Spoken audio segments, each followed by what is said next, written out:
Only been a couple weeks in the job, but how's the transition going? No, it's good. It's the first week. It was especially the last couple of days after the break. I got to meet with the coaches for about 3 days straight, which really helped.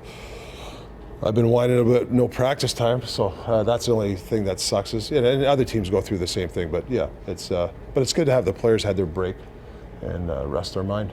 And it was good for the coaching staff too, I guess, because you had a chance to kind of really hammer out what you expect, what you're looking for from the guys. Yeah, you got to be careful because you can't throw too much information to the players. But we have really those 3 days after our game against Columbus, spent 3 good days. It was almost like a kind of a coach's clinic. That really helped.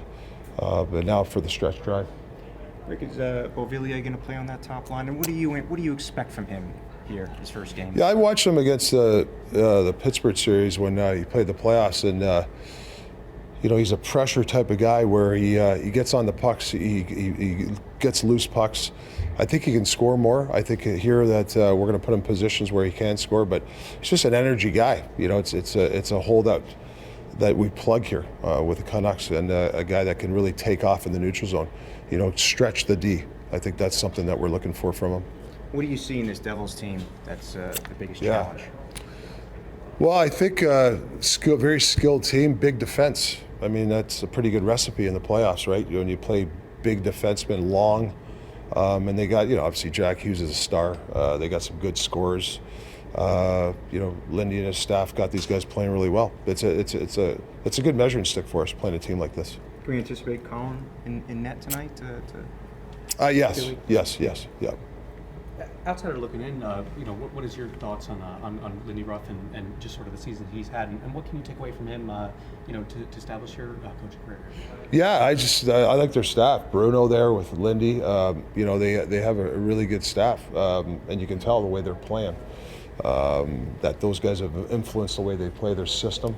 Lindy's been in this game a long time. You've seen it all, and even when times were tough, he didn't get rattled. That's what I like about Lindy. He just knew who he was, and I think that really helped their team, knowing how calm he was.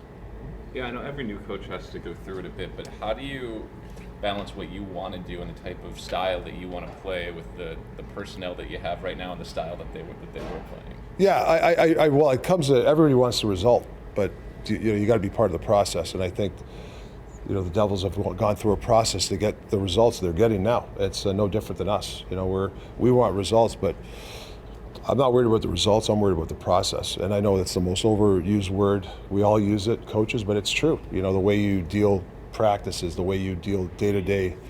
How do you make young guys be a pro, a real pro? It's a process. You can't just say, hey, we want to win games. There's so much into it. So I think. This organization, the Devils, they've gone through it, the last 3-4 years to get to their point where they are. But Colson is a kid tremendously talented. It just seems like he hasn't been able to stick. From video that you've watched and talking to him, what does he need to do, Rick, to really kind of, earn his keep? He's a heavy guy. To me, he's a give and go. He's an inside player, so that's our job to develop into that. That's what he is. I want him to be a real heavy guy along the boards. A moose around the net. I think that's why they drafted him. So I think he's done a nice job in the minors, and calling him up. We need that in this organization. We need wall players. We need guys that can play inside, and he's a guy that we have to develop into that role.